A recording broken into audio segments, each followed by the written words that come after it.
The sponsor of the legislation for 5 minutes. Thank you, Mr. Chairman. I'll have some initial comments, and then I will propose a manager's amendment which makes only technical changes in the bill.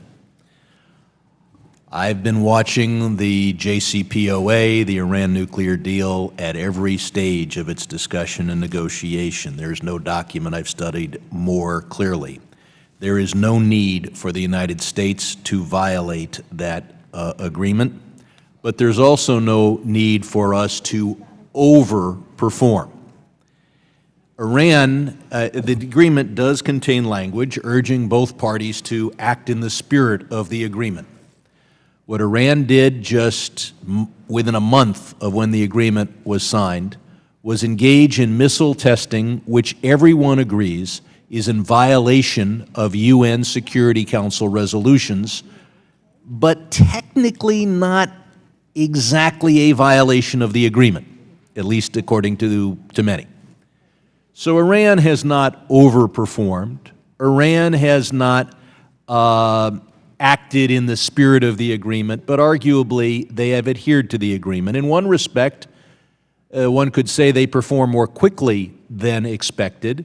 They met implementation date more quickly than we expected, showing that they have more nuclear prowess than we expected. But they did that only to get their hands on the money. That is to say, they had to reach certain milestones. They reached them more quickly, and the day they reached that milestone, they got their hands on what has been characterized as 50 or 100 or the different figures, $1 billion. So what are these? We're focused here on planes. These planes, we should be concerned about the humanitarian nature. Humanitarianism would say, ground the unsafe planes. Humanitarianism would not say, provide the Iranian government with more capacity to take weapons and explosives and barrel bombs and Revolutionary Guard Corps soldiers to Damascus. Think of the picture of that one boy from Syria on the beach in Turkey, dead. Now multiply that by the over 400,000 people that Assad has killed, and his chief ally, chief supplier of men and material is Iran. We do not need to provide planes that will help carry that out in the name of humanitarianism, not to mention the millions that have been displaced by Assad. When this agreement was negotiated, the furthest thing from anybody's mind was that we would provide XM financing for this transfer of planes.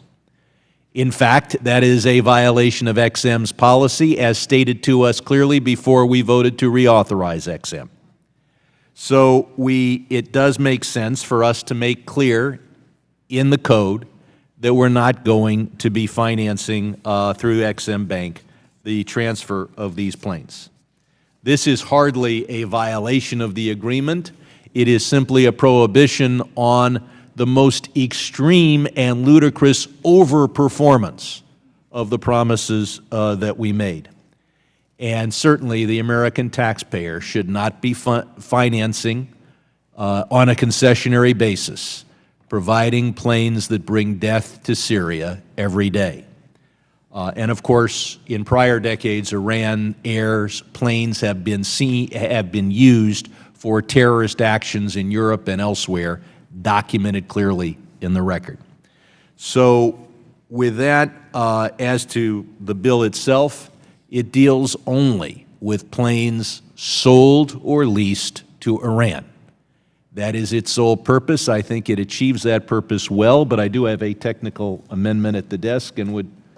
The gentleman yield back. I will yield back. Okay, the gentleman is now recognized for his manager's amendment. We will pause a moment and allow the amendment to be distributed.